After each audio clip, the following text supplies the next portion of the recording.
Hey guys, and welcome to Rufus and Doofus. Chico here over at the RV doing a couple of chores. It's raining like heck outside and some real nasty thunderstorm if you can hear it. I mean, one of them landed right here in the compound. I saw it flash, and then there was a little telltale sign of a lightning strike about 150 yards away. So pretty interesting stuff. So what am I doing over here?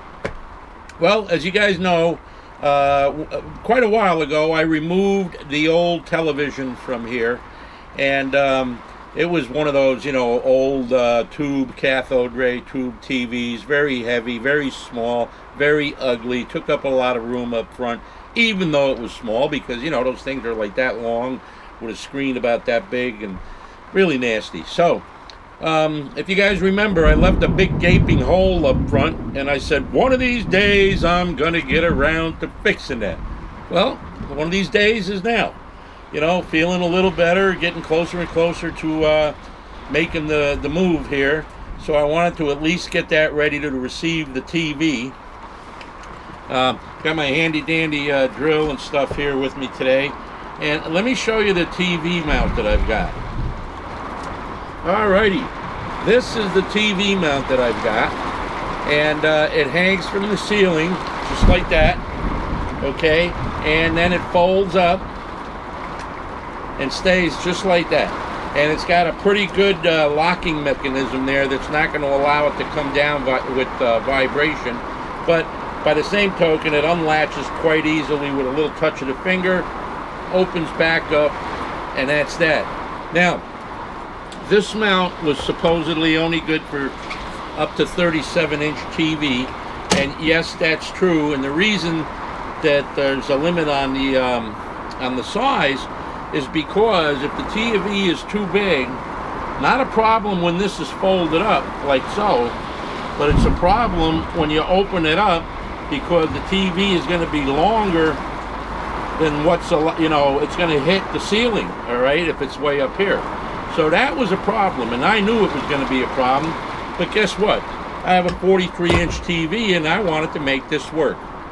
Well, I figured out how I want to do it, because where I'm going to mount it is up front where the old TV was, because that's where the cable is, that's where the power is, both AC and DC. You know, that's where the antenna comes in, so that's what I wanted to do. So let me show you what I'm up to, okay? I don't think this is going to look too bad. I think it's going to look pretty good when I'm done, and it's going to function the way I want it to. So let me show you. Don't go away. Come on, let's go. Okay, that's where the old TV was, and it hung down to about here somewheres. Okay, yeah, right about here, about the middle of the windshield. I eliminated that. I took it all out. And what was left was right here, a big hole, and in that hole was nothing, and wires dangling and everything else, and the TV also came up to about here, that box that it was in. I didn't like any of that crap. So as you can see, I took a piece of plywood and cut it and fit it to the hole, and then screwed that up there. And what I did in here is I put a piece of 3/4-inch plywood, okay, and that goes from here, which is very solid, from the front of the cabinet, which I put when I built this piece here, which was not here, out of a piece of oak. I used a Craig tool to do the joinery into the adjoining cabinets, okay, and then I put a piece of oak along the bottom on the inside here. So what I've got is a piece of 3/4-inch plywood that I found, a scrap, I didn't even have to buy it, laying on that ledger that I made out of a piece of oak, and then also way back in the back, it's laying on the foundation that the cabinet is built on. All right, so it's pretty solid, and I wanted that solid because it's got to hold up that TV. So here's all the wiring. Here's the antenna outlet with the 12-volt DC power supply there. And here's some more cable wires and such, and right there is an AC plug. What I'm going to do is I'm going to mount this and this on a faceplate that I'm going to build for here, and that's going to allow me AC from the coach or from shore power. It's going to allow me my antenna hookup, and it's also going to allow me to plug in a small inverter into this 12-volt supply to power the smart LED TV, which consumes all of about 80 watts, if that. Okay, so that should be great. Now, how did I eliminate that problem with the TV hitting the ceiling?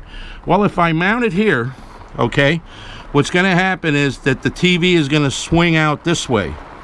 So when it's in the down position, it will be away from the cabinet and it won't hit the ceiling.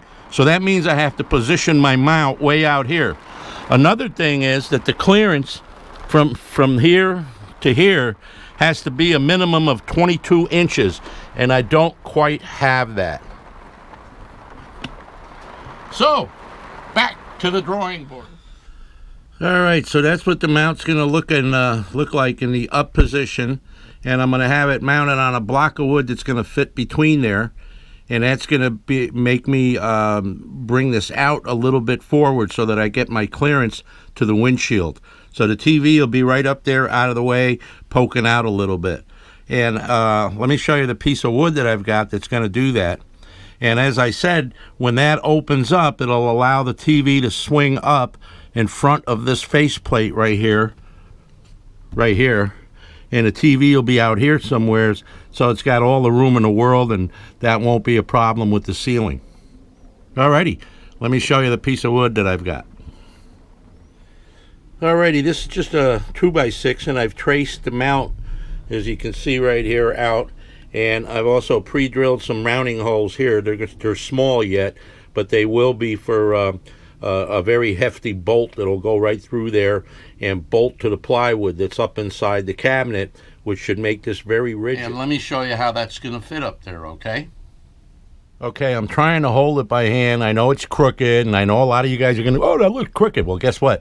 I'm in a precarious position here, but that's going to stick out about that far, and it's going to be obviously flatter than that, like that, okay? But that front part shouldn't be too visible because the TV is either going to be up or down, so it's not going to be a problem. Now, let me show you this piece again. You can see here that I've marked the bolt holes and everything else, and if I had a decent bandsaw or something, I might attempt it with a jigsaw is to round these off a little bit in the front just to make it look nice, you know. And then I think I'll leave the back square, or what I might do is put it in the miter saw and give it an angle on there so that it fades out. Maybe, I'm not sure, but I think it's going to be real sturdy. Okay, it should hold that TV with no problem at all. All right, so that's what I plan on doing, and I'm really hoping it comes out okay. It's going to take a few days, so let me post this part first, and I'll be able to answer your questions as I go. All right, hope you enjoyed this video, and if you did, please give a thumbs up, and I'll see you again real soon, okay? Bye-bye.